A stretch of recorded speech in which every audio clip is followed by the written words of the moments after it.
2022 সালে মিরপুরের শিক্ষার্থী তপু হত্যা মামলায় 3 আসামির ফাঁসির রায় দিয়েছে আদালত। মঙ্গলবার রায় ঘোষণা করেন দ্রুত বিচার আদালত 3 এর বিচারক মাসুদ করিম।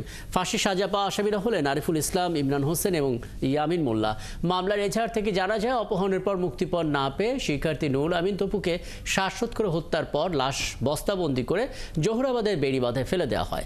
2022 সালের 2রা জানুয়ারি এই ঘটনায় দারুস সালাম থানার মামলার পর গ্রেপ্তার করা হয় 3 আসামিকে। তাদের সঙ্গে নিয়ে মরদেহ উদ্ধার করে পুলিশ। আসামিরা তপুর বন্ধু বলেও জানা গেছে। একটা মিথ্যা স্বীকারোক্তির উপরে ভিত্তি করে কি করে একটা আসামিকে ফাঁসি রায় দেওয়া হয়, যেখানে আপনার হচ্ছে গিয়ে এখানে পোস্টমর্টম রিপোর্ট সম্পূর্ণ ভুয়া, এখানে কোনো ফিঙ্গারপ্রিন্ট পায় নাই, আপনার হচ্ছে গিয়ে ডিবির লোকে কোনো কিছু দেখাতে পারে নাই, সেভাবে প্রমাণ করতে পারে নাই, সিআইডি সেভাবে কোনো কিছু প্রমাণ করতে পারে নাই।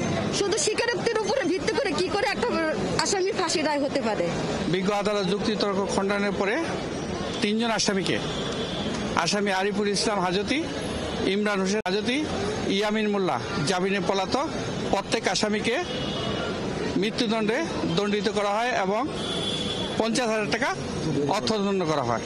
ওদের স্বীকারোক্তি এবং ওদের দেখানো মতে ওরাই দেখাইছে এখানে লাশ আছে, সেইখানে থেকে আইন শৃঙ্খলা বাহিনী ওর লাশ উদ্ধার করে এবং আমরা তখন জানতে পারি, তো ওদের এই স্বীকারোক্তিতে জানতে পারি কিভাবে হত্যা করছে, কিভাবে পরিকল্পনা করছে, সবটুকুই ওরা বলেছিল।